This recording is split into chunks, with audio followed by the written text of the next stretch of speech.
This is Rah Diggs. Rah Diggs was a promising rapper with songs that felt deep and got listeners hailing. His gritty lyrics and raw storytelling captivated audiences, painting vivid pictures of street life. But behind the music was a man leading a double life, a life filled with violence, drugs, and murder. This is the chilling tale of how Rah Diggs' pursuit of fame and power led to his downfall, culminating in a sentence of 12 life terms plus 105 years in prison. Born on March 30, 1982, in Brooklyn, New York, Ronald Herron grew up in the Gowanus Houses, a public housing project plagued by poverty and crime. His upbringing was turbulent. His father was a crack addict, and his mother struggled with shoplifting. This bad foundation already made it hard for him to have a better life. He got into petty crimes early. It was basically his way of livelihood. At the age of 12, Herron witnessed the fatal shooting of his friend by a police officer, traumatic event that would leave a lasting impact. He and his friend were walking home after a tiring day as they cut through a narrow alley behind one of the buildings, a shortcut they'd used hundreds of times. A black SUV crept up to the curb like a shadow. No warning, no words, just screeching tires and the flash of a gun from the back seat. 3 bullets. One hit a trash can, another shattered glass, but the last bullet found Lil Dex right in the chest. Rah dropped to his knees as his friend gasped for air. The life drained from Dex's eyes as he clutched his shirt, blood spreading like ink through the fabric. Sirens didn't come fast enough. People watched from windows. Nobody moved. The code of the streets was silence. Rah sat there, cradling his friend's lifeless body, just a kid, with his childhood bleeding out right in front of him. That moment, it didn't just scar him, it hardened him. From that day forward, Rah Diggs stopped believing in mercy, stopped believing in second chances.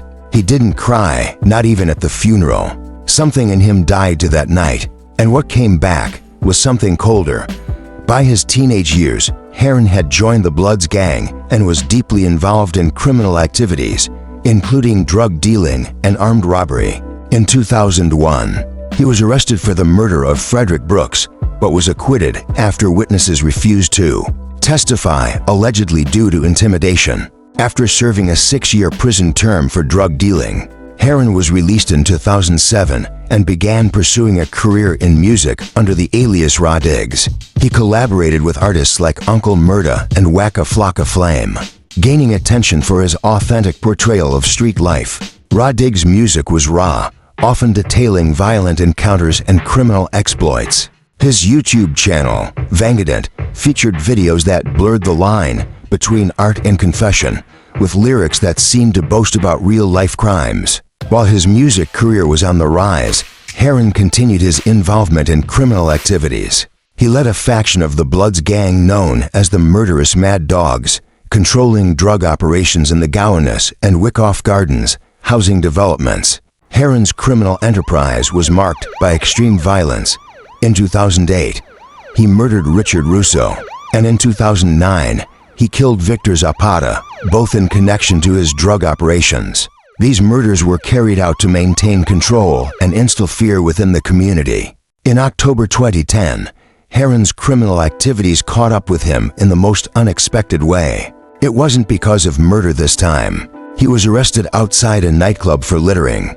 That was an easy thing to get away with, but a search revealed he was wearing body armor and carrying a loaded firearm. This arrest led to a federal indictment on 21 counts, including 3 murders, drug trafficking, and racketeering. During his trial, prosecutors presented Rah Diggs' music videos and lyrics as evidence, arguing that they were not artistic expressions, but confessions of real crimes. Herron claimed his music was fictional, but the jury was unconvinced.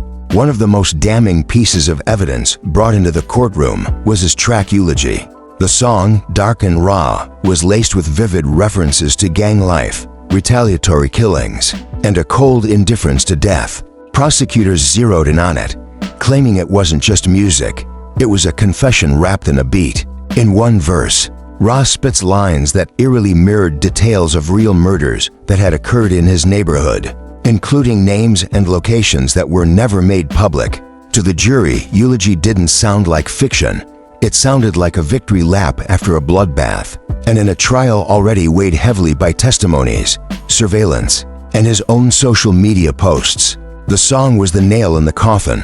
Rodriguez said it was art, but the courtroom heard it as evidence. In April 2015, Herron was sentenced to 12 life terms plus 105 years in prison.